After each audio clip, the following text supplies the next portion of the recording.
BJP కలిసి రామ మందిర్ గురించి పోరాడారు. 1984లో ఢిల్లీలో ఉన్న విజ్ఞాన భవన్లో ఒక మీటింగ్ పెట్టి సీతామర్హి నుంచి అయోధ్య వరకు రథయాత్ర చేయాలని ప్లాన్ చేశారు. కానీ 1984లో ఇందిరాగాంధీ హత్య జరగడంతో ఆ యాత్ర జరగలేదు. 1986లో కొంతమంది ముస్లింలు బాబ్రీ మసీద్ తెరిచి పూజలు చేసుకోమన్న నిర్ణయాన్ని వ్యతిరేకించారు. ఈసారి రాజీవ్ గాంధీ తీసుకున్న నిర్ణయం ముస్లింస్కి నచ్చలేదు.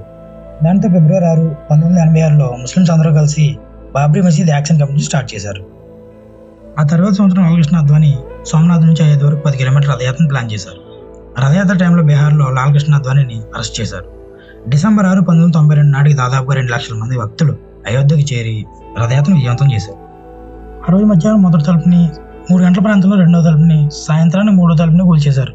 ఆ తర్వాత జరిగిన గొడవల్లో దాదాపుగా 1000 మందికి పైగా చనిపోయారు.